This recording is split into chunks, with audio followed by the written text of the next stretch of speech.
Being a child in the 1980s, I grew up with the show called American Gladiators. In the context of this show, you have weekend warrior athlete types pitted against each other, competing in various extreme events, battling American gladiators, which are very big, muscular, scary-looking people who just want to stop you from completing your event. And I loved the show in the 1980s. It was a great show. There was a lot of spandex involved, but the show in itself was great. It was a competitor show, and it was physical and entertaining, and I absolutely loved it. But the show went away, and fast forward now, present day, or actually about 2008, the show made a comeback, and I found out about it, and I just said, you know what, I want to live out this childhood dream. I was such a big fan of the show in the 80s when I was just a kid, and now the opportunity has come up to audition and be a competitor on the show. So I initially went to tryouts for the show in Orlando, Florida at Universal Studios, where they made us do a series of exercises, as many pull-ups as you can do, some sprints, and some various footwork drills. And then as soon as the events were over, they immediately put you in front of the camera to see how you interviewed after being physically exerted. So there were thousands of people at this audition, and I did very well in the physical portion of the tryouts. And then as soon as they put me on camera, they asked me, well, why would America want to watch you? You know, we have a lot of athletes out here, a lot of people who are physically able to compete on the show, but why would America want to watch you? And I told the cameraman and the interviewer at the time, I said, why wouldn't America want to watch me? Are you kidding me? So I guess that was the proper response, because I got a call back for the next round of auditions. And I went through a series of those. And eventually, the final audition was a 2-week boot camp out in LA. And that was probably, out of this whole experience of going through auditions and being on the show, that 2-week boot camp was probably my most favorite part of the experience, because during this boot camp, NBC hired a stunt crew to set up at the stadium in LA, near the Staples Center. The whole parking lot was filled with various obstacles. So there were all the obstacles there, all the events were set up during this 2-week boot camp where you would run through it. So for example, one of my favorite obstacles on the show was called Vertigo. And on Vertigo, you had 50-foot sway poles, and these are very, very they're not wide, circumference-wise, poles that as you climb up them, they become very unstable and they start to sway. So one of the events, which this was my favorite event, you had to climb up this pole, and as you got higher on the pole, it started swaying in the breeze, and that was very scary because you're 50 feet up in the air.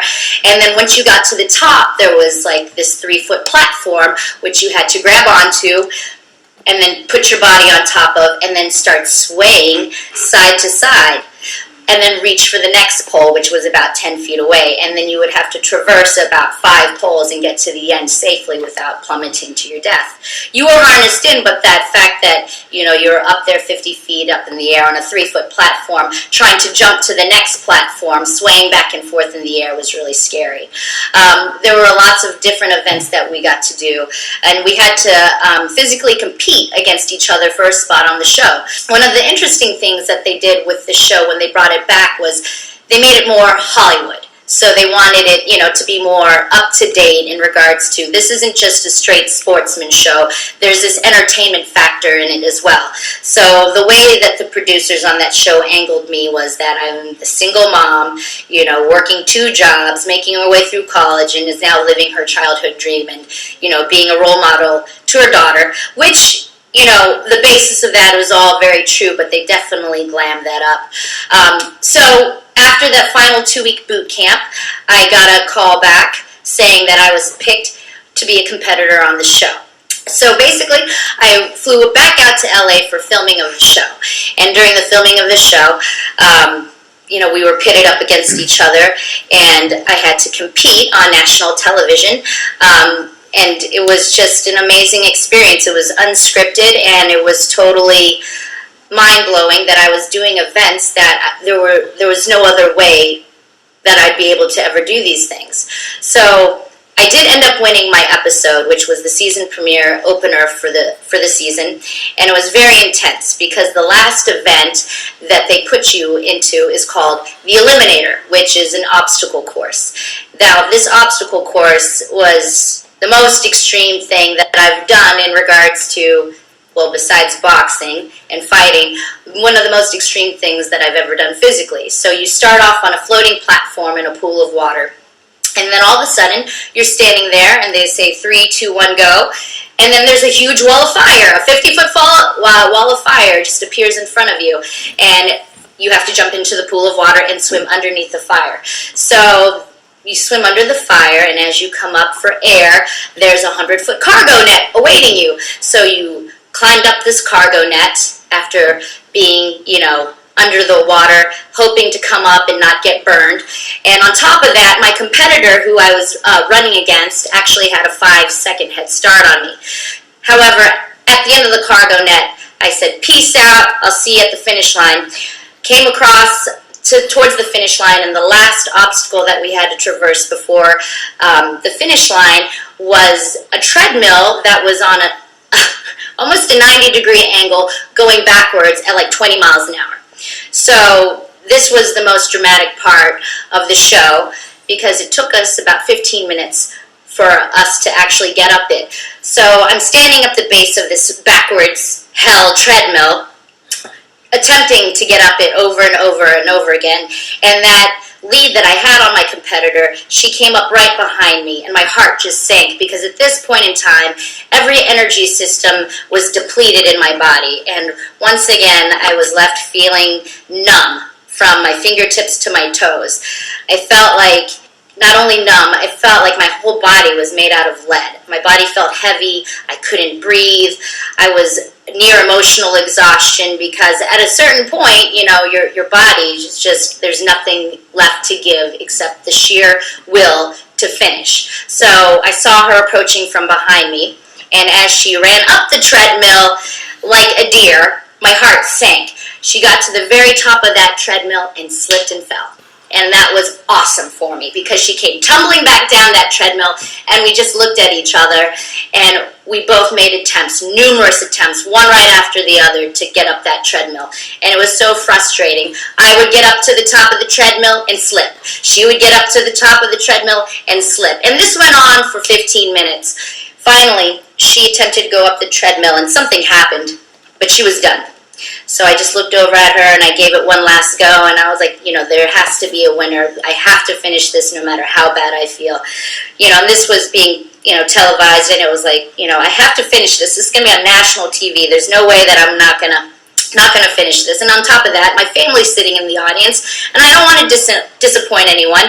This is my childhood dream, and I'm going to live it through.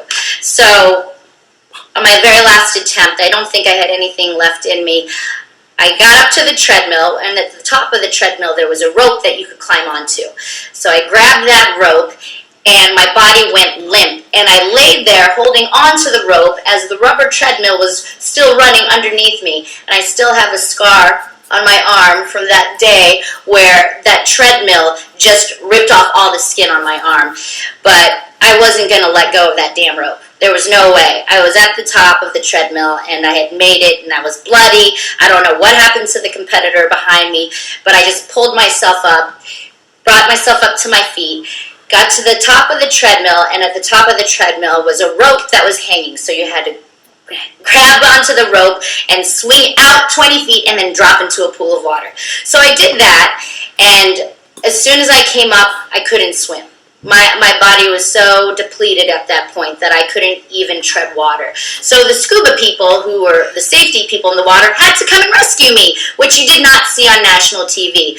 After they took me out of the pool, I just laid down on the ground. The medics attended to me.